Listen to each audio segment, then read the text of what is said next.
I hate you, Star Citizen. Cloud Imperium, you're the trash developer of the week.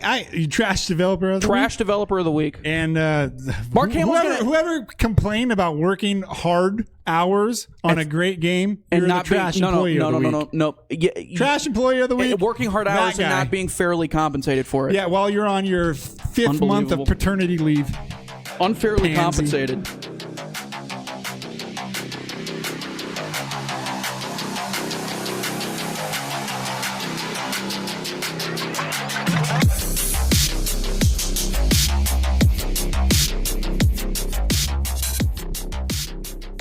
What's up, gamers? Oh, God. That's a good start. Hey, gamers. Welcome to episode 65 of Active Reload. We got a special episode here for you today. Continuing our special October surprise stuff. Yeah, we got Trash or Treat coming up. We're going to review our first games of the week that we've gotten from Spooky Stuff.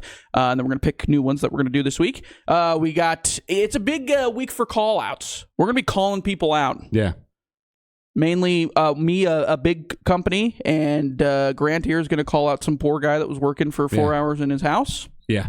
That's just how we do things. Probably got a B on his project. Yeah. And then we'll talk about Halo. We got big Halo news, ladies and gentlemen. Huge Halo news. Finally. Is it huge Halo news? I think it is. Okay, yeah. Big Microsoft. Halo news. Yeah, big time stuff that broke yesterday. And let's talk about it. Let's start first. First thing we're going to do today. Because we started it first last week. Trash or treat. Let's get it right off the bat. You first because yours is shorter. Well, review your game first. Oh, yeah. So last week, first of all, we're going to draw names from a random game. We're gonna random poll. We got stuff and draw names of indie titles in the horror genre to play. That neither of us have played. Week. Yeah. Ideally. Last week, I drew Refuted Wind. I'm going to review it real fast. Refuted Wind, it was an indie guy. I think there's one guy who made it. Probably. It looks like that. This is hard for me to review. Oh, you can't get cold feet now. Okay, I know. It's hard for me to review. I do not want to... For a game that was made by one person, I believe, it's about 30 minutes long. It's effective in it being scary. Mm-hmm. I was scared. But... never make a game again. No. I hope he gets a grant one day and he furthers his career all the way to the big time. Maybe he'll work on a Silent Hill game. Maybe. But he probably won't. For now, I'm not a huge fan of it. Wasn't a great trash. He's game. giving it a trash rating. Sorry, guys. Sorry, guy. 8 years on that project. It was $3.99, I believe. It was worth it. Money. It was worth it. Yeah. So it's $4. Good. I'm glad. I've spent way more money on crappier games, a la Star Wars. That Outlaws? Star Wars game. No, not Outlaws. Oh, the Battlefront remaster.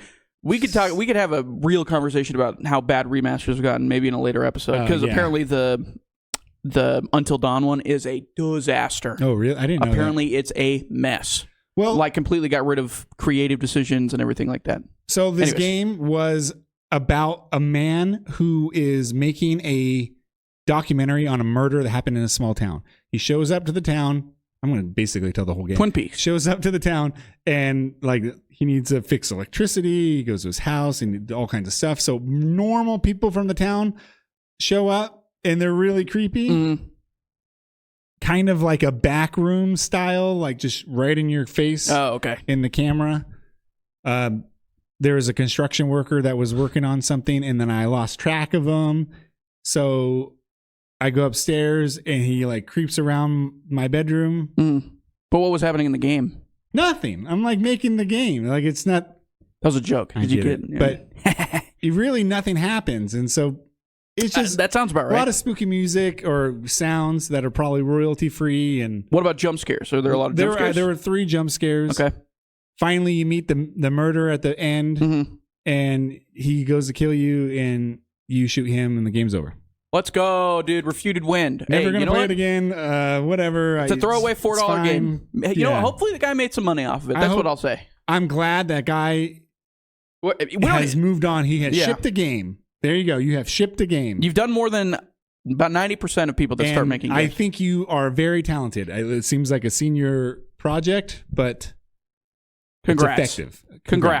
Congrats. It is trash, though, according to Grant. It is a good game, but I'm going to call it trash. We're kind of going on super far ends of the spectrum between trash and treat. Yeah, that was That's a hard one. It's hard. That's okay. Whatever. $4 game though. So I don't recommend it. It's treat in terms of content. Yeah, it's treat dollar spent per amount of time you've had fun, right? Yeah, I mean, I could have bought French fries, and I probably would have had more fun with the French fries. Okay, well, now it's definitely trash. Then I mean, you can't come back from that. So it's just I'm like I want to like be scared? nice to the guy. Right? Oh, okay. Like if I was his instructor, I'd be like, dude, this is an A. Yeah, okay. Good job. What? Okay, it's an A. If we were grading it, like if you were if I was a high in school a class, senior, let's say college teacher, let's say college, high school. If he was making that in high school, he's a prodigy.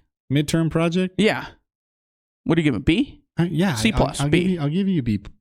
B. Nice job. That's passing. The spooks were there. The spooks were there. Okay. That's the notes at the bottom. Spooks were there. Yeah. Okay, so that's he's still gonna call it trash though, comparatively. Yeah, I don't recommend it. Don't recommend. Still a B though.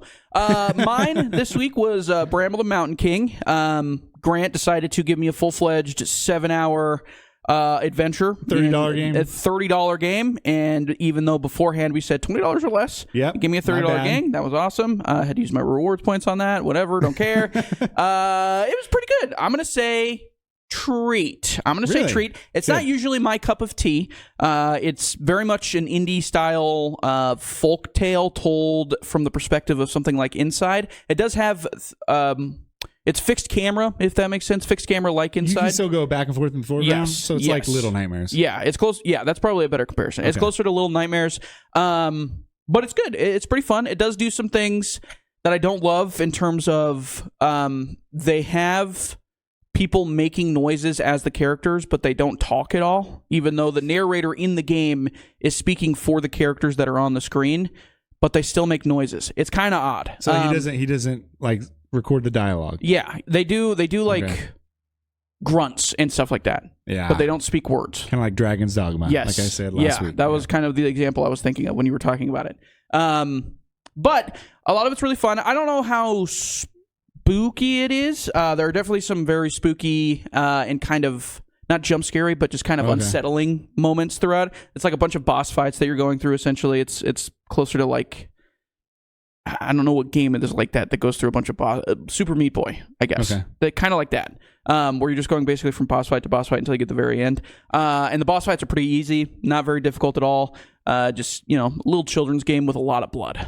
A lot of blood. Little kids, you showed me that clip. Yeah, and I'm just stabbing something in the face over and over and over again, and they're basically just letting you do it over and over until you find out that you can stop. And I was like, this is a weird. It's like a kid's game, but it's not a kid's game. It's like a Coen Brothers folk tale, essentially. That's cool. Dark, brooding, a little spooky at times, but also there's like gnomes that run around that are like super cute. Is there platforming in the game? Yes, but it's not difficult platforming. Okay. It's like it's just like jumping from this spot to the other, and then if you fall in the water, you die. It's easy. Yeah. They have these gnomes in the game that, thank God, they got rid of after the first hour and a half because they just sound like little babies. Oh. Like that's the voices that they're doing, and like little baby grunts and stuff. And I'm like, this is scratching my eardrums in the worst way possible. Please shut up. I'm begging you, but there's like 6 of them, so they're all doing it. There's a thing. It gets better as the game goes on. There's a thing in movies too, or animated movies and shows and video games where you hire an adult to do a little kid's voice. Yeah. And man, it never works out. It's grating. It's so annoying. I don't know if that's what happened here. It's just hire a kid. Have someone's kid do it. Yeah. Oh, gosh. Free labor too. We'll get into that later. But it does get better. There are some like cool mini games that you end up doing that are part of like the boss fights that are pretty fun. And it's good. It's a treat. I'll give it a treat. All right. Cool. I don't know if I'll ever play it again, but you recommend it? I recommend it. Yeah. Okay. Go give it a try. It's pretty fun. Not the spookiest game you'll ever play, but a fun little folklore tale. Okay. That you can play in probably like 2 nights. Now do it. Now draw. We get to draw new games. I got my bowl here. I probably have about 25 games in here. Half good, half bad. Actually, probably more bad than good, but we'll see. And he's probably got, 25 games as well? No, I have about 35, 45. 35? Oh, my God. A lot of them in here. Okay. I added more since last week. All right. You want to go first or me go first? You pick. You go. All right. Dang it. I thought you were going to draw from your own. No, I'm not an idiot. All right. Come on, baby. Please, not $30. Here, you grab it so you show it to the camera. Oh, whatever. Oh, sorry.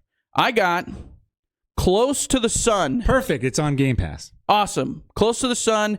Do you have any inkling of what this game is? I think it's walking simulator. That's most horror games. Let's go. All right. It's a way to do horror pretty good. Some walking simulators are great horror. Yeah. Hey, you want to know what ruined video games? A beautiful thing I like to call Resident Evil. We'll never get a good horror video game ever again. Because, no, there's always good ones. Nah, I mean, there's good ones. Just like in movies, it's always the underdog. The underappreciated genre? Yeah. Well, no, it's the underdog who makes a great game. Oh, I see what you're saying. In terms of horror. Great genre of horror. Changes the genre. There's great examples of that, too. Like The Exorcist ruined horror movies because everybody wants to do The Exorcist. Yeah, sure. All right, my turn. Your turn. Dang, I have to grab from you. Yep, go ahead. Don't look in the bowl. I'm not looking. Don't look in the bowl. All right. Tell me what you got. Oh, gosh. What you got? It's got a long, dumb name, so. What is it? Fears to Fathom Woodbury Getaway. Wow, okay, all right. Do you have any idea what this is? No, but I will say, 9 out of 10 on Steam. Really? Yeah, so pretty 9 good. 9 out of 10 on Steam.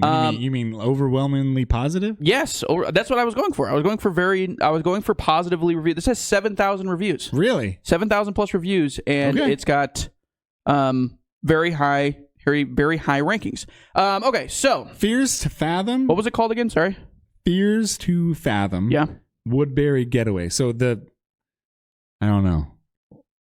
I gotta find the right one. Woodbury Getaway. Okay. This is a episodic game. So episode 1. I'll play episode 1? Yes. Play episode 1. It is a episodic game. I'll give you the old breakdown here. Hold on a second. Let me get to it. Okay, thanks. Here we go. Fears to Fathom. It is an episodic psychological horror game where each episode unveils a short story narrated by the ones who survived.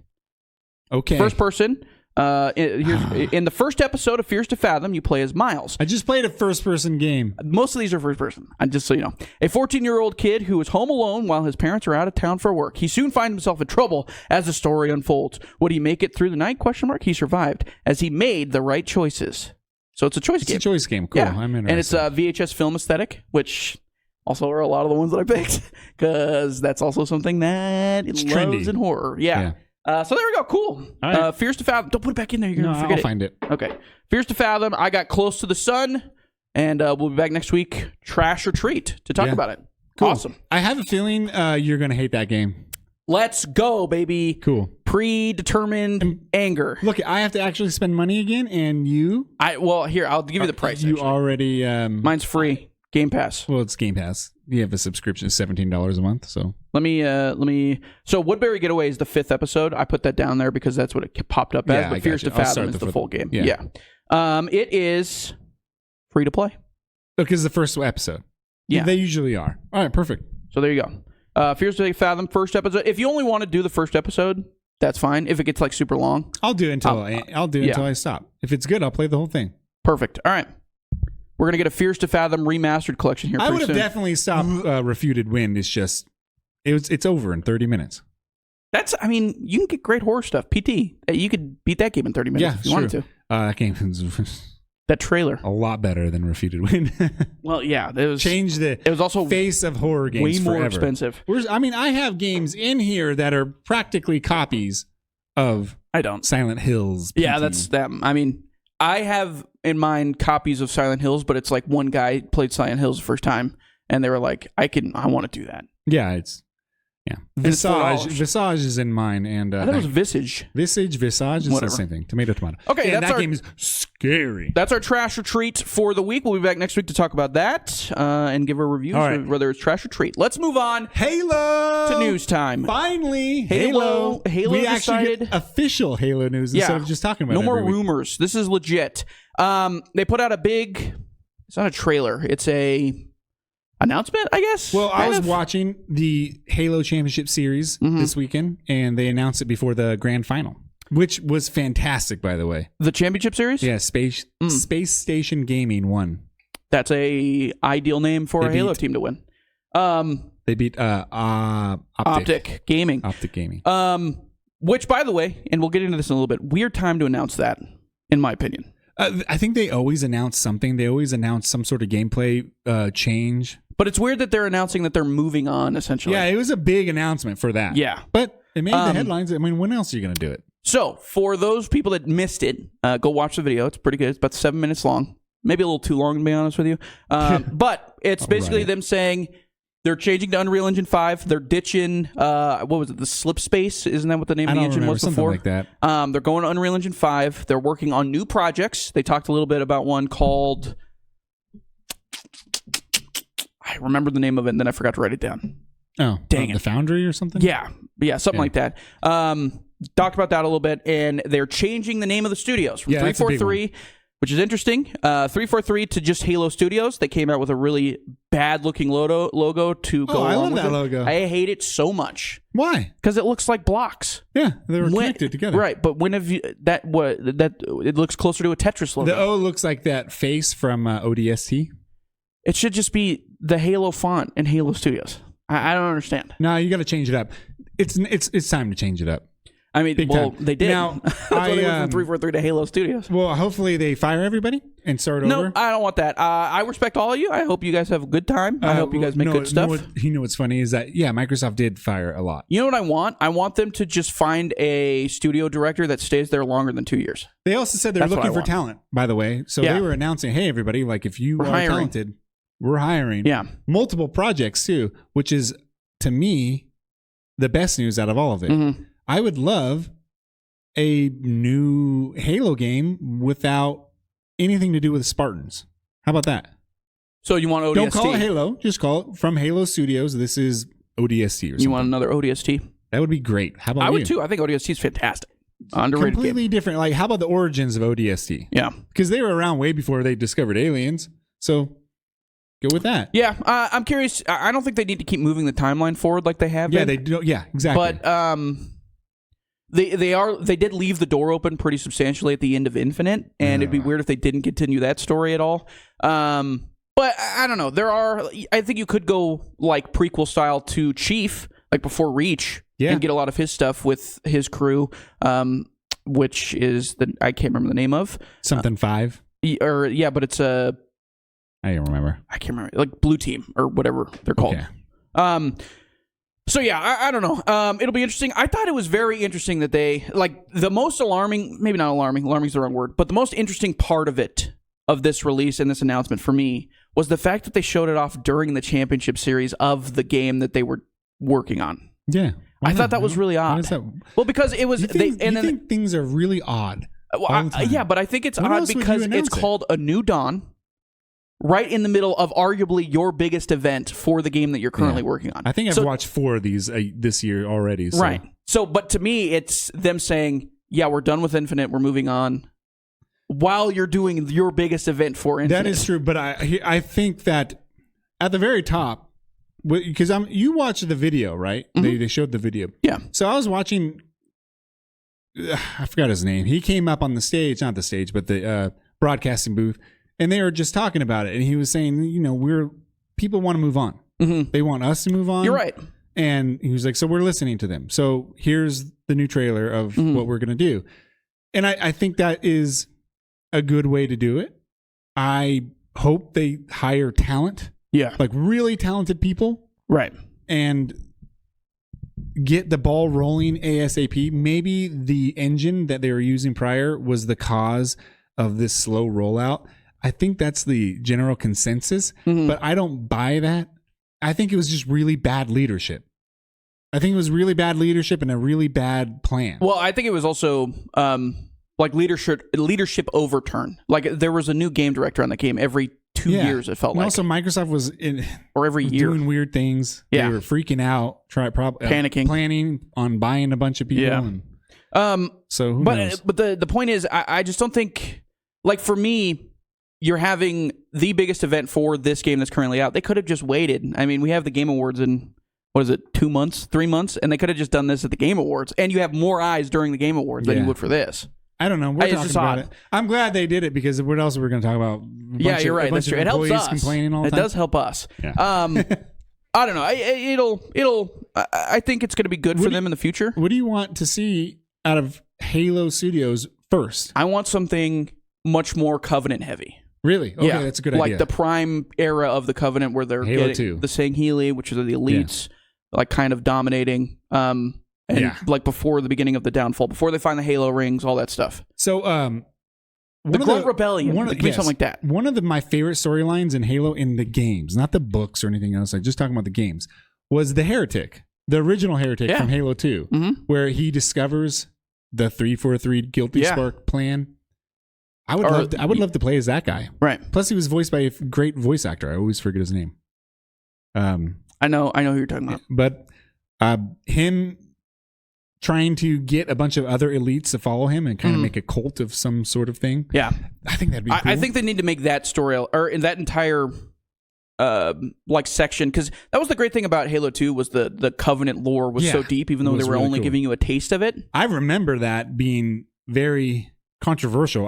People hated it. It was very religious. I remember not just that, but playing as an elite instead of Master Chief. People were really upset about, like, what are you talking about? I remember that, I don't want to play as an elite. I want to shoot elites. But in retrospect, it was genius. I thought playing as the elite is the most fun out of that game. The levels are more fun. Well, and giving you Boshage, like Sean Connery, of like the conflict makes it a much more interesting and well-wrapped idea of what the conflict is. Speaking English is kind of funny. Instead of it is kind of funny. War. I always think, whenever I see situations like that, I always think it's just, it being translated through the game, Yeah. I think they talk about that, like through Master Chief's, like, through Cortana, just translating. Live translation. If you play Halo 1, they don't speak English.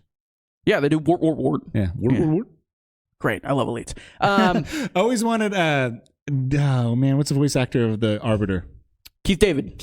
Legend. I always wanted Keith David to say war. He's doing. I don't think he ever will. He's doing the. They're doing the Halo show that Amazon is doing or whatever. Not the show, but the episode of that one project that they're putting together where they have a Ghost of Tsushima episode. They have that, gotcha. And I think they have a Halo one if I remember correctly. And I think Keith David's going to be voicing the Arbiter because it's Keith David.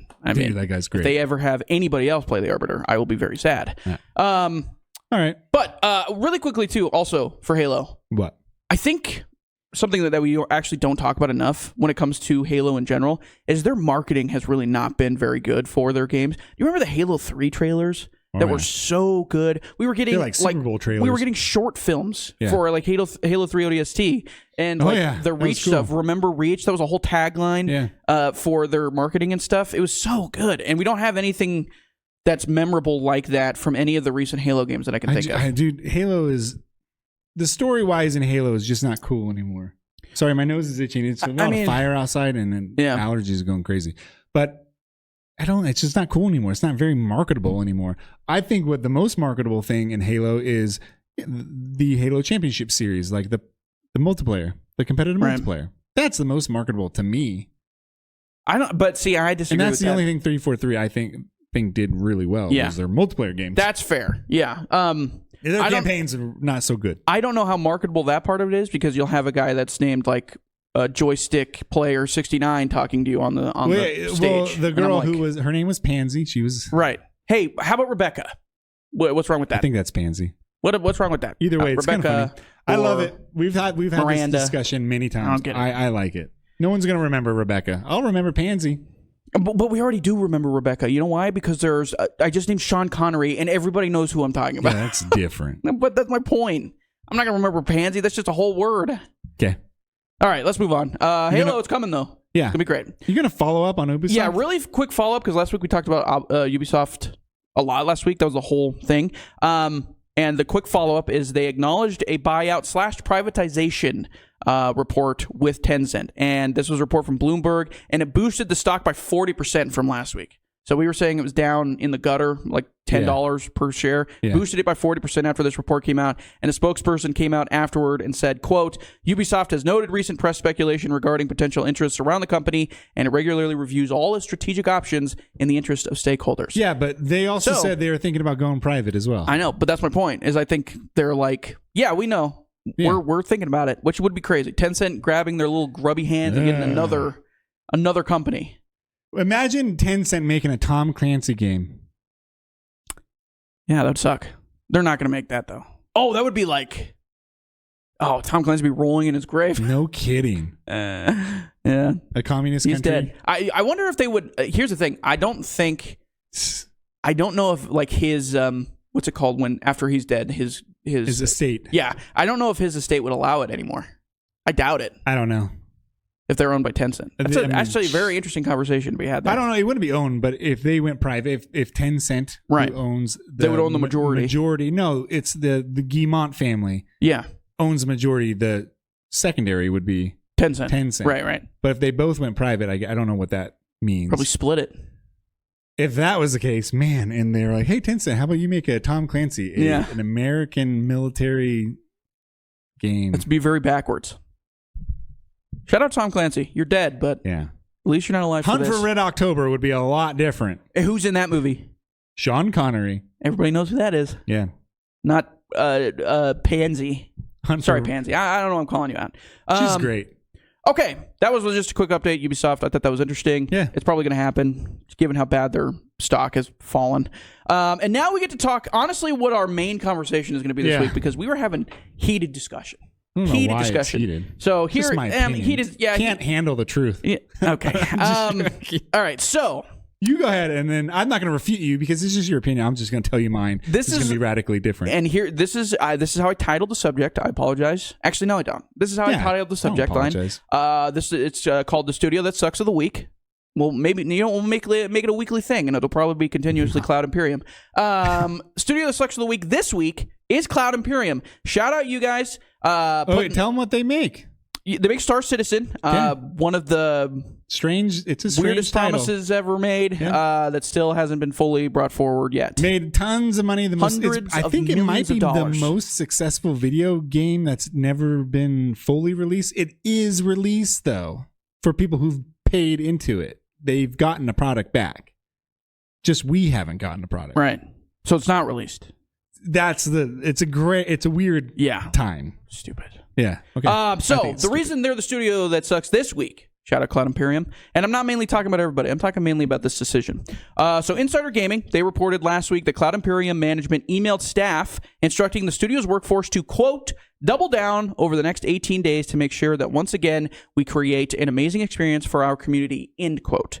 The doubling down that they said in that they were very careful not to specify, because I'm pretty sure this would be illegal if they said it in bold font and said you have to do this. It actually meant that they would be doing mandated 7-day work weeks for the next 2 weeks before CitizenCon on October 19th.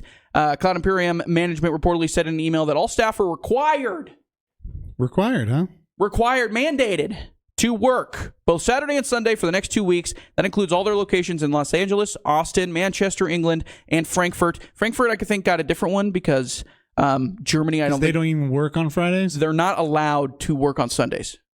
Yeah, I think is the thing from Germany, if I remember correctly. Okay. Like you're not allowed to work on Sundays. And the big kicker, here's the big kicker, Young Wei Koo. In exchange for that time, worked, Cloud Imperium will give workers time off. Yeah. In place of overtime pay, and the time off will only be granted once Star Citizen's single-player campaign, Squadron 42, is released. You know that campaign that they were talking about 12 years ago? No, it wasn't. Once that's released, once they announce that, once that's released, then you'll get your time off. And if you leave the company, it's everything that you've put into it is forfeited. Okay. What's your opinion on it? I hate you, Cloud Imperium. You suck. You're just the worst. I feel for those people because, well, I don't feel for them because they're probably just going to do it and whatever. Oh, okay. But man, it'd be nice to get paid overtime if you were working a full work day. If you're getting paid salary, you probably don't have access to overtime. You're correct, 100%. But they do get paid a lot. And you know what they would get paid? You get paid breakfast and lunch on Saturday, Sunday. Dude, thank you. Appreciate it. Here's your toast and your couple of eggs and your couple of pieces of bacon. Thank you for working here. I'm literally going to dump this all out in about 6 hours. And that is your compensation for working Saturdays and Sundays for those 2 weeks. It's not the end of the world. They're probably, it's 2 weeks. Who cares? Whatever. But still, it's just absurd. It doesn't make any sense because they're doing, hey, we're going to show you off this product at CitizenCon in 2 weeks. That's not going to have a release date. I can guarantee it right now. I will do another promise at some point. Don't do a pee drinking promise. I will do something else. Whatever you want. I'll shotgun a Rockstar next week if they show a release date of their single player campaign next week. Okay. Swear to God, because they're not going to do it. Because the guy, the director, game director, whatever his name is, I can't remember it. He said there is a inkling of a release date on the horizon, which is the most hilarious quote I've ever heard in my entire life. Because he's been saying that for 15 years. So whatever, Cloud Imperium, you suck. Okay. All right. So you're going to make hundreds of millions of dollars. You're going to make a lot. Hopefully, they've already made money. They don't have to sell anything. No, exactly. So that's right. First off, on the top, I'm going to say this. This is a problem with leadership. If he wanted to hit some deadline for, what is it called? What con is it called? Citizen Con. So it's like QuakeCon, but for Star Citizen. Star Citizen. A game that's not out. So if you can't hit it with regular hours, right? It's your problem as a leader. It's your problem. You failed, and now you are asking your employees to do something, but you're not quite asking, right? It's kind of messed up, right? It's kind of messed up. In my opinion, this is what I would say. All the pansies who want to complain about it, you're working on an awesome game. Let me in there. I will do 3 weeks. You don't even have to give me bonus time. I will work 3 weeks because I want to make a great game. I want to show that we can make an awesome product. Okay. I want to be part of the team, and I want to win. I want a team full of winners. Guess what? You'll be rewarded with your hard work. No, you won't. To me, in my opinion, I would, in my head, if I loved a company and my company's leader said, I mess up, I need you to come in 14 days in a row. And, I'd be like, all right, it sucks. I'm going to do it. But then if I heard my other employees go to the media and complain about it, I am strapping on some boots and I'm going to be I'm going to outwork everybody. Because I'm working with a bunch of pansies who can't handle overtime. We have a listener. It's not overtime. He's a fantastic listener. His name is Wyatt. Right. He's a farmer. This guy works all the time on the weekends. Imagine some little hoity-toity college grad going to work at Star Citizen game, an awesome, very successful, kind of strange, but successful product already. If it's so successful, why are they not paying the overtime? I don't know. The overtime. But imagine telling Wyatt or another farmer to complaining to Bloomberg or whatever. What is it called? Insider Gaming had the original report. I see these reports all the time. Oh no, these poor employees, they get worked too hard. Quit. I'm trying to be the best game designer of all time. I'm going to work 14 days in a row. I don't care. And I'm going to impress everybody doing it because I'm the best. If I gave you nothing right now, if I went into our office and gave you nothing but ads and said, hey, you have to work through the weekend for these to be done. I will. No, you would not. You're absolutely lying. In a better situation, if you were to say, if I gave you a bunch of B-reel, you needed to cut and edit it for active reeler, you're not going to get paid anything. As a matter of fact, we might lose subscribers because of it. Guess what? I love this company. No, I love it. You're lying. And I would do it. No, you're lying. You're lying because you have a wife and child. No, I would do it. You're absolutely lying. My wife would understand. She would be like, "Don't be a pansy, Grant," because I married a tough chick, and she'd be like, "Don't be a pansy, Grant. We're driving together as a family down to Cheyenne, like I just did, and you got paid handsomely I know for that. That's different. I got paid, and then you know what happens? And then the boss was like, "These guys are idiots. We can get away with whatever we want." No, if that was the case, we're paying them in breakfast and lunch. We can do literally whatever we want because we're making hundreds of millions of dollars. If I'm on the Star Citizen team, man, that game is big. Maybe it's not what you want or I want. I haven't seen a product. I'm not going to buy. I'm not going to pay for something that's alpha testing or whatever. But it is a publicly funded game. Not in terms of taxes, but in terms of like donations, I guess. Is that they have a GoFundMe. They used to have a GoFundMe or whatever. What is Kickstarter? It's a Kickstarter. That's what it was. Yeah. Game. So it's already made its money. This is how they get you. Now you're just going to deliver. You've made promises that are probably unreachable, but now you're asking your employees to compensate for your lack of leadership. I get that, but guess what? I'm going to do it. I like Right. this company. I'm going And they're to like, do it. you know what happens? They're like, I want to ship a game. I want to ship one of the greatest games of all time. And in my head, I know you but there's say no it reason to isn't, believe that. but I want to make it one of the greatest games but they of all haven't time. shipped it. They haven't shipped it yet. But that's why I'm working extra hard. It's been they've been doing that for the last 12 years, and it's not shipped. There's product. I've seen people play tons of product. No, I understand that. But they've been making a single-player campaign for 12 years, and it's not out. Either way, what single-player campaign I feel is good enough bad for when that? I'm calling a bunch of pansies, but you know what? I don't feel bad. You should feel bad. You make video games. This is exactly this. I've been in the industry. I know it. I know these types of people that work here. They're a bunch of pansies. This is exactly how it keeps happening too. Because we got It this doesn't guy. keep happening. No, it does. Rockstar crunches. Everybody crunches. Yeah, guess what? If Rockstar asked me to crunch, I'm crunching the heck out of everything. Sorry, wife, I'm going to move to a different country for half a year to work for a Rockstar game to ship a Grand Theft Auto 6. Are you kidding me? They already delayed it. Anything to make that game great. But they're not going to crunch. They delayed it. Just delay it. Well, the game's been delayed for 15 years.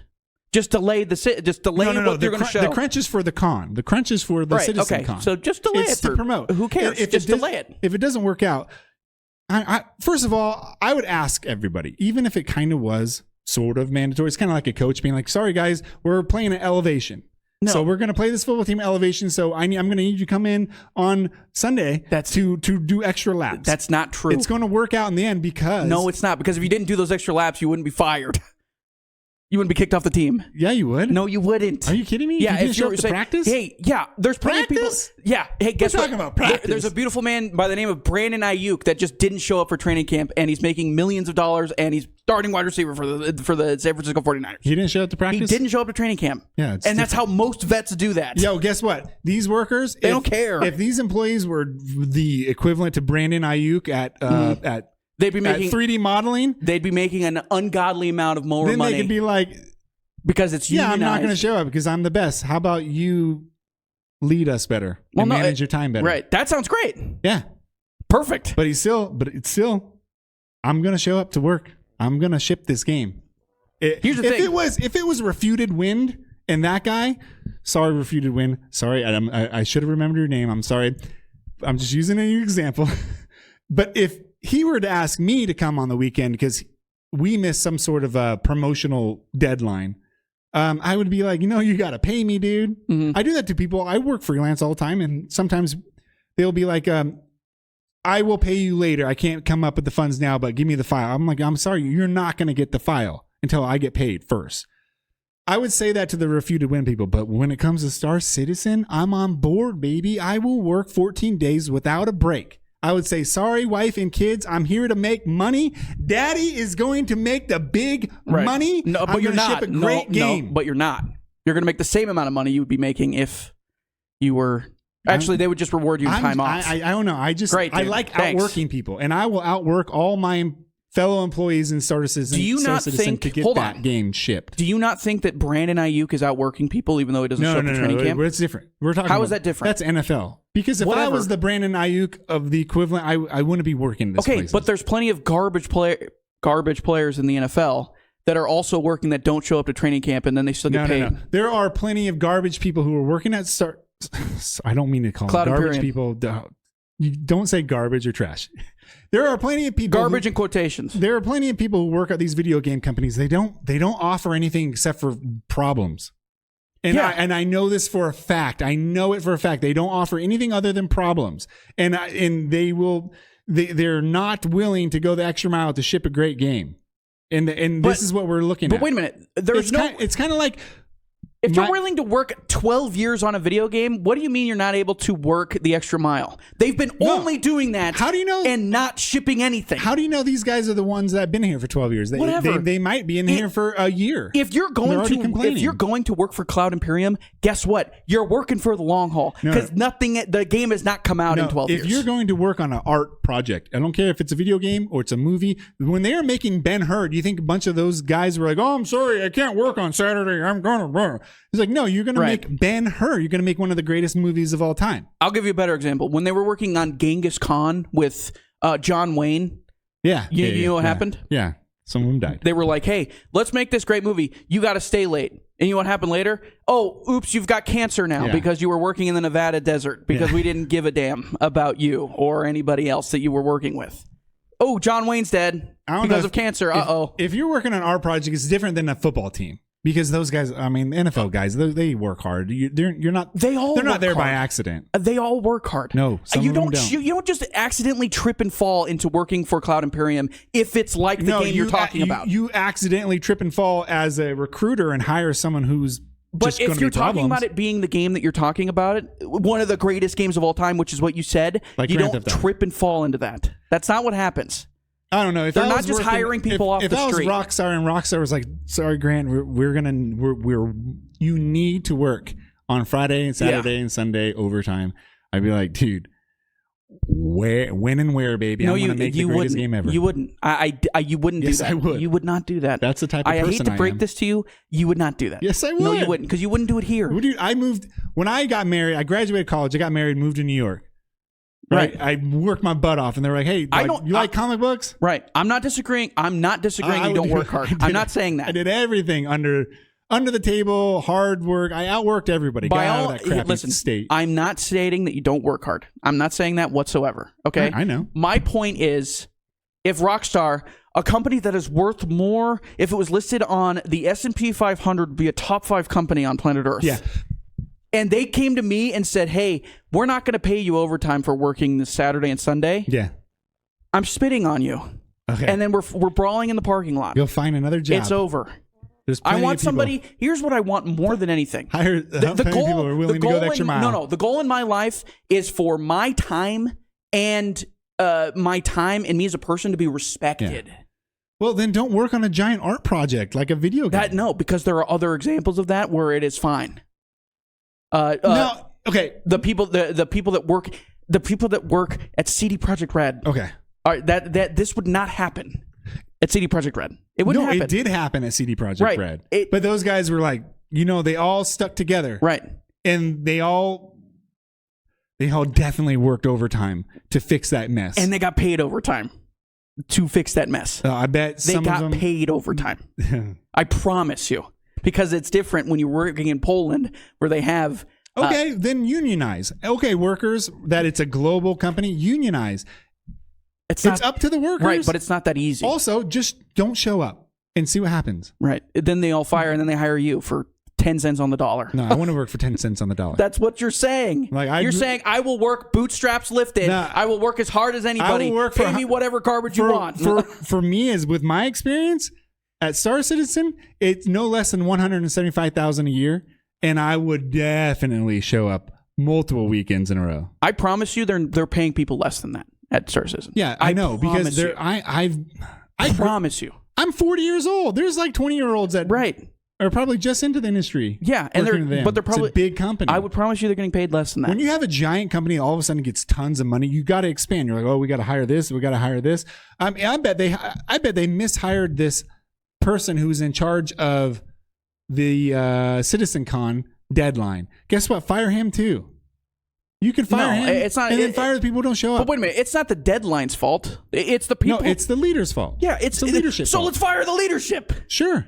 Deal. All right. That's all I want. And from my point of view, I want to be leadership. I would be the person being like, you know what? It is my leader's fault. I'm going to show the bigwigs that I'm going to outwork this leader. I bet I can be a better leader. Obviously, I could be. In my opinion, I bet I would be. Why would you support the person that made that mistake that cost you I want to support time with your loving family, your wife and son? Man, if you were married, you wouldn't say that because sometimes you need a little break. That is the most insane thing you've ever said on this. I don't disagree. You need a little break, but then to be saying I'd rather be at work getting paid less than what I should be getting paid. There's plenty of married husbands out there and wives who go, man, I'd rather be at work right now. I've never thought that in my entire life. I know, it's different. Ever. Dude, when you are in the world working at these crazy places, dude. Oh, no, I work at a crazy place at times. Okay. At times. Yeah. I've never thought to myself, where I could have been in a car accident, and saying I'd rather be at work right now is absurd. Absolutely not. No offense. I like where I work. Oh, I love my job. I love my job. I like where I work. I'm happy with it. But I've had a lot of jobs. This is the best job I've ever had. You have less free time as a human being outside of work than you have free time in work, or that you have more. You're using more time at work than you have free time outside of work. That's just how it works. That's the world we live in. And then you're asking me to sacrifice that limited free time that I have to come and work, and you're not going to pay me the extra money that you're asking me to sacrifice that time. Okay. All right. Well, die, corporate. Damn, you jerk. All right. Well, stop it. What's wrong with you? I think Star Citizen. I think most players who have bought into this game and who have gotten a piece of it are extremely impressed. I will shotgun this if they release a release date at CitizenCon. They're going to show the same stuff they have been showing for the last 10 years. No, they show new stuff every time I hear about them. But it's not a release date. They're not saying, hey, we're done. This is the end product. This is what it's going to look like. Hey, here's your campaign. We hired Mark Hamill to do this. We can't pay you overtime, though. We hired Mark Hamill to do the voice work for this, so we can't pay you overtime. Here's the release. Just kidding. We don't have a release date for it. We announced it 12 years ago. One of our loyal listeners, his name is Deuce. He's a huge Star Citizen fan. He has paid into it. I want to know his opinion on it in terms of the game. You can make your opinion on whether or not the employees can complain or not, or should complain. By the way, this is your perfect example of a. But I want his opinion on the products that he has received as being a backer. Right. I don't disagree that they're not getting stuff. I'm okay with that. Whatever. No, I think they're good. I think it's fine. But this is the prime example of a what was Suicide Squad live service. This is your live service game, absolutely at work. Well, it's never going to release. And they're just going to keep asking for more money because that's how they're making their money. I'm way more upset about the leadership of that situation with what's the game called again? Said it. Suicide Squad, because those guys don't make live service games. They're not a live service company, and they're being made to make something that they're not the best at. They're best at single player campaigns. You want an infinite money glitch if you're a game studio. Money glitch. Infinite money glitch. Just say you're a live service game that's about something random, Skyrim example, or Elder Scrolls style, and you're continually updating the game, but never have a release date, and you will get infinite money because that's what's happening. No, you have to have a good game. You just described Tarkov, but Tarkov is one of the best games of the last decade. Right. But it's not released. I know. I don't think it's just continuous updates, and they've really taken it a shot to the head after they made one bad release of stuff. But guess what? They bounce right back. That's right. That's the worst. I don't want that. I don't want games to become that. That's true. If you don't want games to become that, that's fine. Because nobody should want games to become that. No, I don't want. Because the company is making hundreds of millions of dollars and they haven't finished the product. Yeah, but they started out. They didn't start out as Microsoft. They started out as a company being like, we need money for this great idea. If it was Hello Games saying, it's an indie company. If it was Hello Games coming to me, I was working for Hello Games, and they said, Hello Games, I need you to work Saturday and Sunday because we have to release this update for No Man's Sky. I'd be like, all right, whatever. Are we in a rocket ship Starfield? Right now? Or Star Citizen is worth hundreds of millions of dollars. They're getting hundreds of millions of dollars from Deuce. They're getting hundreds of millions of dollars from all of their backers. Yeah. I would say if Rockstar did that to me, they need to put together something. Get the hell out of here. And it takes hard work, blood, sweat, and tears. Right. So just to lay the con. Great. Hey, my fault. I'm the leader of this group. I'm not going to put all of this on blank the employees. I guarantee that leader's not going to be there Saturday and Sunday. He's probably going golfing. All right. I hate you, Star Citizen. Cloud Pyram, you're the trash developer of the week. You trash developer of the week? Trash developer of the week. And Mark Hamill's whoever complained about working hard hours on a great game, you're the trash employee of the week. No. Trash employee of the week. Working hard hours and not being fairly compensated for it. Yeah, while you're on your 5th month of paternity leave. Unfairly compensated, which is so comedic to me. That we're okay with just being so unfairly compensated for the extra work that we're doing. The employees just quit. Just quit. Yeah, quit. Great. That's right. Just be like, dude, I worked on this game. Right. It's a pretty big name. Right. And you know what will happen? That corporate guy that's the leader that's still going to be there and make a ton of money, he'll talk to the other guys and just be like, yeah, don't hire this guy because he quit. You can give it to that guy. But maybe they're not going to. Maybe he's great and he just made a mistake. No, they're not going to. Of course, they're not going to get rid of him. No. Because they would have done it already. Well, it's in a couple weeks. If they put out a product, you think they're going to CitizenCon, they're going to fire him at CitizenCon? No, of course not. Sometimes you just won't get a bonus, or you get demoted, and somebody be promoted underneath you. Guess who would? This guy. No, would, you wouldn't. Because I'll show up. No, I'm showing up. No, they'll keep you in that position and outplaying everybody. They'll keep you in that position because they're like, yeah, he works too hard to upvote him to promote him. Yeah, why would we remove that piece from that position if somebody else that's going to come in is not going to work as hard? Yeah, we're just going to keep him in that position. You're going to keep me as a peon forever, brother. And I work like that? Yeah, that's how that works usually. Guess what? Then I move on. But no. So, okay. If you were a good company, you would be like, you would promote from within the best of your If you were team. a good company, you'd pay your people overtime if you're making hundreds of millions of dollars. I'm saying. Guess what, Cloud you got a point. Trash company of the week. Who would have thought? All right, let's move on. How about you make a game? Trash. Sorry. I love you, Cloud Imperium. Bunch of pansies. Yeah, Cloud Imperium is a bunch of pansies. They can't even pay their employees correctly. Are we on to the games that are coming out this week? Yeah. Can I talk about this? I'm really scared for what was the bug game? Starship Troopers. Okay. I don't think it's gonna be very good. Let's talk about that first. Makes me sad. All right. So notable games releasing this week. First one we'll talk about: Starship Troopers Extermination. This is a first-person shooter. Yeah, I didn't know that. Yeah, of course. They can't do third person. At first, if they can't do that, because you got Helldivers doing the same thing. But when I saw this, I was like, oh, first person. So there is something different. It looked pretty good, but apparently this has been out on Steam, which I didn't realize. For like a year. Early access? It's been out for like a year. I didn't know that. I remember seeing it last year. I don't know. This game makes me nervous, one, because I haven't heard anything about it since they released that trailer that said, hey, we're coming out October 11th. On consoles. I haven't heard anything about it since then.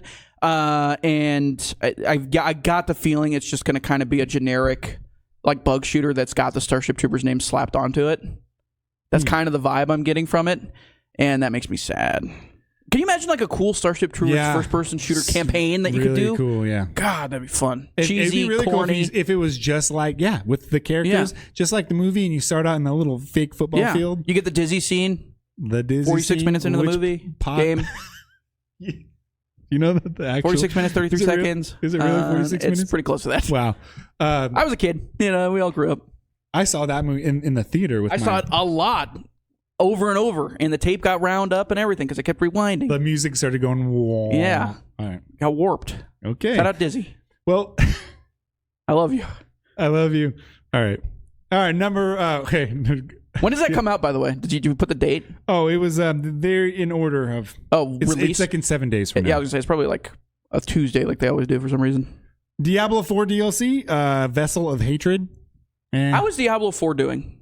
I actually have no idea. Well, we have a coworker, shout out Floyd, who plays it a lot. I played with him a couple times. I like Diablo a lot. I think a lot of people, Diablo faithful don't like Diablo 4, or they did, and then the updates change a lot and they don't like them. Yeah. I liked it. I really wanted to play Diablo 4 as a campaign only. So when I'm going out and trying to get immersed into the world of Diablo, I think it is a really cool universe. I didn't like seeing these live events pop up. Like right next to me. Constantly. Yeah. It was an MMO, very MMO-like. I just wanted to play it single player and be, enthralled with the story and stuff. It's hard to do that in Diablo 4. It's practically impossible. You can't do it in Diablo 4. You have to play with somebody. The leveling is so confusing. It's ridiculous. Weird. It's so ridiculous. Yeah. I don't know where. I know in the beginning of the game, I was loving the playing as a single player because the bosses were hard and it was hard to maneuver. And when I would beat them, I'm like, oh, wow, I accomplished something. Then I started playing with friends and my guy got overpowered and the campaign started to suck because I was just blasting through everybody. So it's all completely unbalanced when you add in the MMO aspect of it. Yeah, I liked Diablo 4. I didn't play it for very long. It's definitely, for me, better as a co-op game than it is a single-player game, for me anyways. I just enjoyed that game a lot more that way. But I did get off it pretty quickly because the leveling is very, like, especially if you're new. This is the first Diablo game I ever played. Oh, really? Yeah, so I was like, what am I leveling here? Yeah. What is this? Yeah, I'm a guy with a bow. What do you want me to do? I'd much rather play Diablo 2, but the remastered Diablo 2. I think it's a better game. I forgot they remastered that. Yeah, it's really fine. It's good. All right, Silent Hill 2, the remake. Yeah, it's Silent Huge Hills. game. Getting it's not Silent Hills. It's I not know. the Kojima. I'm just. A lot of people thought this game was gonna flounder like big time. Bloober Team is the developer who makes hit or miss games. Some really good. I like Observer and I like Layers of Fear, but the medium's not that great, and a couple other ones aren't very good. Layers of Fear is probably in there. Yeah, it is. Dang. But it's gotten really good reviews, and the community loves it. So good job. We'll see. I heard that it is just like the second or the first. Did they remake the first one? No, they never did. Why are we doing this? I don't know. It's so weird. Resident Evil did the same thing. They don't, and so did Metal Gear Solid. Yeah. So they're like, we'll just skip one. No, and they did remake Resident Evil 1. Yeah, but it was the one from the 360 era. No, it was run for the GameCube era. Yeah, but they didn't. But then they did the full remake. Then they remastered that remake a couple times. But then they did the full remake for 2, 3, and 4, and it's like, well, it is still the first Resident Evil remake. It's still a remake. It's like they don't have tank controls. It's a legitimate remake. Yeah, but it's just old. It's weird going from that to like Resident Evil 2 that's like astoundingly good. Yeah, because it's multiple generations. Yeah, it's weird. But I also like just remake the first one. Yeah. Like I don't understand. Well, I think Silent Hill 2 is more well loved than the first one, even though that's kind of, I think I like the first one is really special. But I heard that it's grueling. Mm-hmm. This is a grueling game. It's not happy. It's very depressing, very difficult, it's scary. Silent Hill. That sounds like Silent Hill. Yeah, it's not a fun place. It's kind of like Last of Us, where you're like, this isn't as fun. I'm not happy right now. You're not going to be happy when you're playing this game. I don't want to be sad the whole time. People love this game, and so when you satisfy your hardcore fans and the critics, and hopefully the sales, then you've done a really good job. So good job, Konami. The complete opposite of that has been Until Dawn. Konami is not the greatest, and we're talking about game leaders in video games. Mm-hmm. They're not the greatest. So yeah, not Resident Evil. They put Evil together, or they hired Bloober Team to make a good game. Good job. I'm happy. I'll play it. The exact opposite of that right now is Until Dawn. Until Dawn's getting thrashed. Yeah, their remaster funny. Because it's made by a separate team. Oh, and they're like changing creative decisions from the first one. So wait, like they're not made by that team is doing like they just made Little Nightmares. No, I think I'm pretty sure the team that's making it is not the team that originally made the first Until Dawn. I think they outsourced it. And the people that are fixing it now, like the decisions that were made in the first one that were very clear, obvious creative decisions are being changed. So like the lighting's different. different. Situation? Does Sony own this game? Do they own this? I think so. Sony owns Until Dawn at least. I believe so. But yeah, just like the creative decisions that they were making in the first one are completely being changed by the remaster, which doesn't make any sense. Yeah. All right, so the next one, Undisputed. Boxing game. Disappointing. I've seen bad things about this game. Not bad things. I'd say this mediocre game is just games. okay. Yeah. Man, I'm gonna get it one day. I love boxing games. I like fighting games, and it's crazy that the best combat sport game is still 15 years old. Yeah, Fight Night. I think UFC 5 is really good. It's just the stand-up I like better than the but that's full package. that's literally every UFC game. I know. I don't know anybody that plays a UFC game and is like, I actually like grappling. Nobody says that. That's why they don't have a grappling only mode. Right, exactly. Some people would like it. It's just not as it needs to be more responsive. Right. Like it needs to be way more responsive for me to play a 1v1 game. It's also just not very fun. So it's not fun. Right. And it doesn't Which is feel maybe a realistic. It looks realistic sometimes. Maybe that's but when more you're of playing it definitely. I don't know how you're going to make a grappling game. It's going to be hard. But maybe that's the entire reflection of the whole sport in general. Yeah.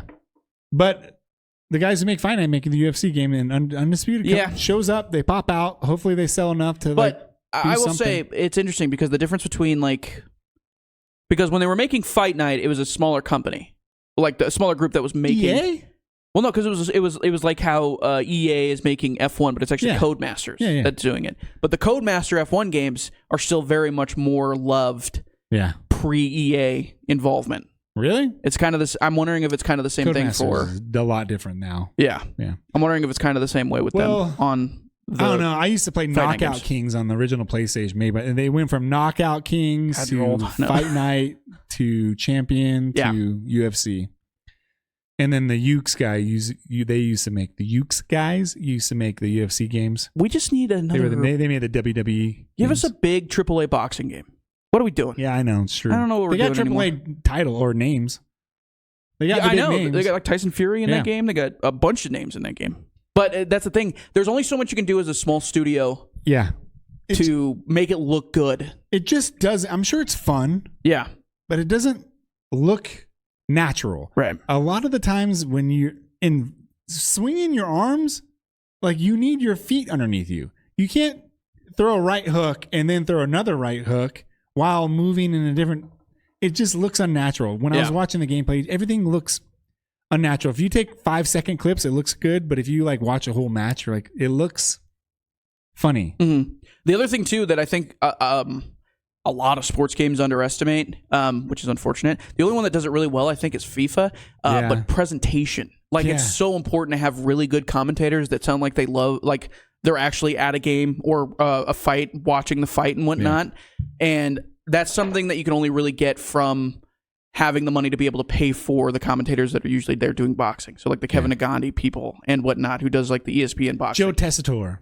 That's what I'm thinking of. Sorry, not Kevin Agandi. Joe Tessitore. But Undisputed, those guys are not going to be able to pay for Joe Tessitore. There's no way. So no, I don't think you need him. You just need a good game. But you need presentation. The presentation is probably the worst thing about this game. Exactly. And you need to hire more money to do that. Yeah. So anyways, and then there's another game, Metaphor ReFantazio, which is a Persona. Add it to the bad game list. Or bad name list. Not bad game. Bad name list. Atlas, they're the guys who make Persona are making a fantasy style Persona game. This is getting really good reviews too, from what I've seen. People love Persona. Yeah. But bad name. Fun. Turn-based strategy or JRPG with like a life sim stuff. It's funny too, because Persona, good name. Persona 1, that's a perfect name. Metaphor ReFantazio, not good name. Why do we do this? I don't know. Just easy names, guys. Come on. Persona, that makes sense. Games we're playing. James, what are you playing? We don't have much time. Bramble. I was playing that over the weekend. It was great. Fun. Lots of fun. Treat. Good game. Madden 25, I see. I played a little Madden 25. I don't like it as much as everybody else likes it. Really? I don't think it's slow. It feels so slow compared to college football, which is big time weird. Because whenever you hear anybody talk about the NFL versus college, it's always faster. That's the first thing you'll always hear. Well, it definitely is. So for this game to be just feel slower gameplay wise is odd. But it's okay. It's not. It just feels like a Madden. I don't know. They all kind of bleed together at this point for me. To me, I don't like the running game at all. Yeah. I think the new Madden does some things better than college football. Like I think the gang tackling sometimes looks better. Sometimes it looks awful. But another thing, though, I will say, presentation, not very good in this game. It's the very annoying. Is horrible. Very, very annoying. My God, how do you keep getting worse and worse? That's what I'm saying. I don't know. I think it's something they underestimate. They really underrate. It's important to have really good commentators. Anything else you're playing? No, a lot of the same stuff. I am playing. You said the new Starfield. Starfield. I haven't gotten to the DLC yet. Oh, okay. I've also heard it's not great, which makes me sad. Because it's Bethesda. And you guys are really putting out stinkers. Over and over and over again. That makes me sad. I think the new Elder Scrolls will be a turning point. When did they show that trailer? It has to be. When did they show that trailer again? I don't know. That little teaser 8 years ago? Little splash screen. Yeah. I don't count it. All right, what I'm playing a lot of games. So I went to Cheyenne, like I mentioned earlier. First time I've ever been to Cheyenne, Wyoming. Shout out Cheyenne. That was a beautiful city, man. I love that city. You got it when it was not windy, too, which is huge. I know. Everybody says it gets dusty and windy and real annoying. Kind of miserable, but it was clean. It was a very clean city. A lot of brick houses. I went through downtown, which I like brick houses. And lawns were mowed. It's a good sign of a middle of the city when lawns are mowed. Welcome to City Talk with Grant Urie. Yeah. And I liked it a lot. I went to a video game store called Game Masters. Really cool. They have a bunch of retro games. They have tables for board games, and they have another back room for like extracurricular stuff. I guess like Poker. making videos or something. But it was big in the back. I picked up Starhawk, which was a sequel to Warhawk, which is a Sony. Oh, we talked about that last week, didn't we? Yeah, talked about a couple weeks ago about the Sony products. Right. I forgot they had a campaign in this game. It's just like Battlefield campaigns, the old Battlefield, where you just play the multiplayer game with bots. It's fun. I like it. It's a lot of fun. And Starhawk. Good name. Land, sea, and air. I guess boots on the ground, tanks, and like planes. Is it futuristic? Yes. Okay, that's Starhawk. Got it. That's why it's called that. And I also picked up Brothers in Arms on my original Xbox. The first one? Nope, Earned in Blood, which is it's almost like an expansion pack, but it's the second one. I've never played it. I haven't played it in a long time. Sorry. And it's really good. I love it, man. Ubisoft also published that game, but it was made by Gearbox. Really? I didn't know that. Someone needs to bring this back. Yeah. And make it. This is a very hardcore, realistic World War II shooter where you have covering fire, you command squads. Usually have an assault team and or a bazooka team or a tank team. So the assault team is you set them up and then you have them cover fire and then you and your other team flank. And it's really cool. Once you get a hang of what to do and how to go about the gunfights, it's really satisfying. The only way it comes back is if Tom Hanks and Steven Spielberg get together and make Band of Brothers and Saving Private Ryan back to back again. That'd be really cool. It's the only way it happens. I mean, it does feel like Band of Brothers, obviously inspired by Band of Brothers. And Saving Private Ryan. Maybe two of the most influential games I would say movies, shows. Like Medal of Honor is like more Saving Private Ryan. Right.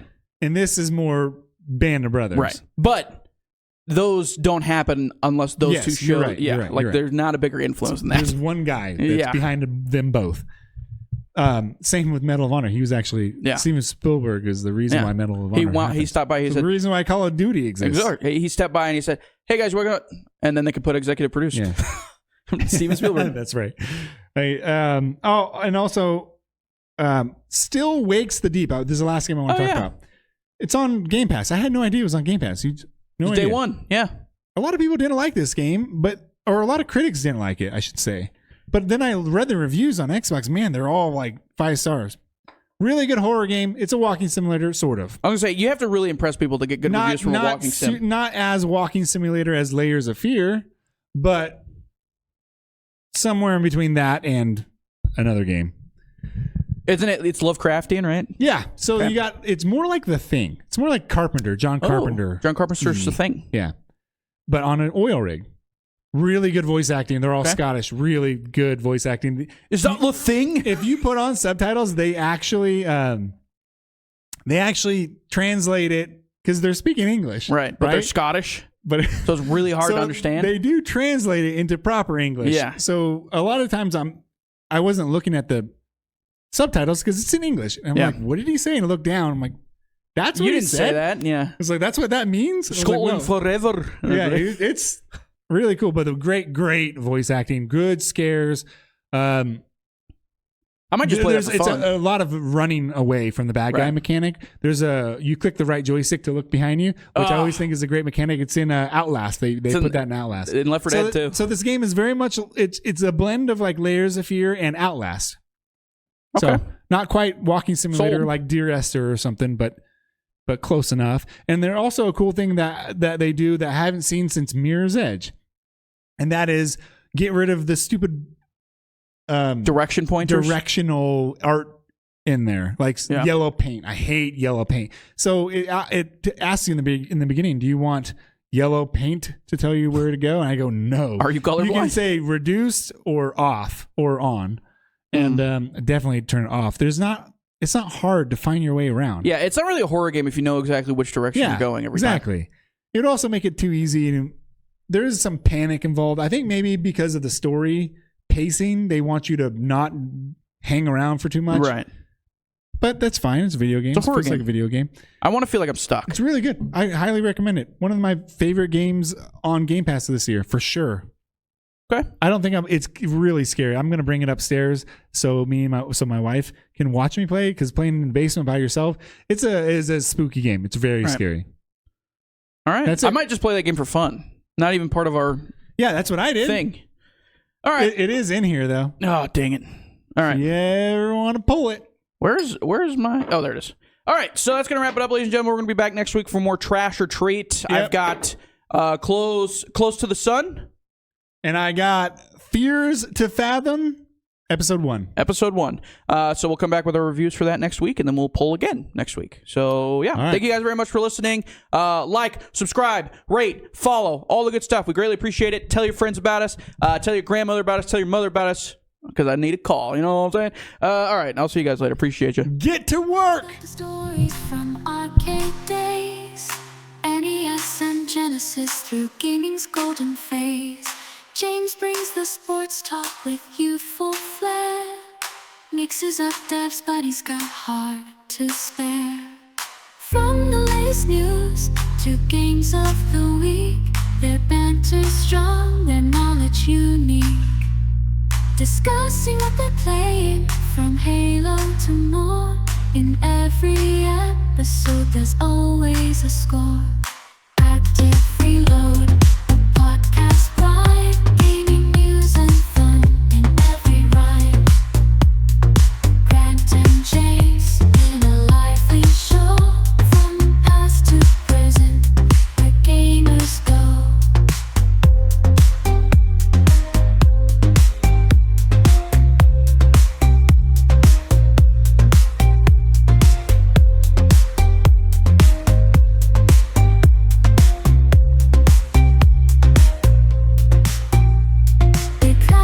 Console wars, young versus old.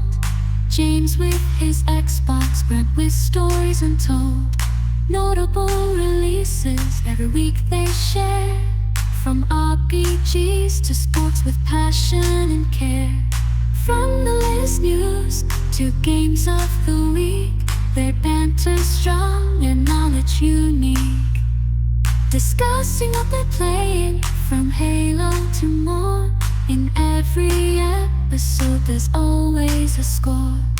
Active Reload, a podcast ride, gaming news and fun in every rhyme. Grant and James in a lively show, from past to present, where gamers go. Generations clash, but their love remains. Through every episode their passion sustains. From retro classics to modern quests, in the world of gaming, they're the best. So tune in weekly for the latest spree. With Grant and James, it's the place to be. Active Reload, where gaming's key. In every episode, hear the joy they bring. Active Reload, a podcast ride, gaming news and fun in every rhyme. Grant and James in a lively show, from past to present, where gamers go.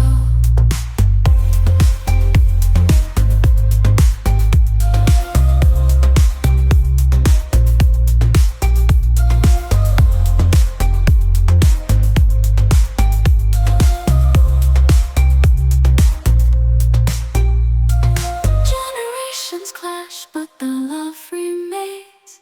Through every episode their passion sustains. From retro classics to modern quests, in the world of gaming, they're the best.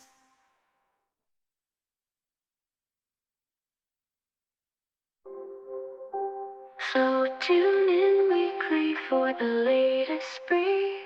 With Grant and James, it's the place to be. Active Reload, where gaming's king. In every episode, hear the joy they bring.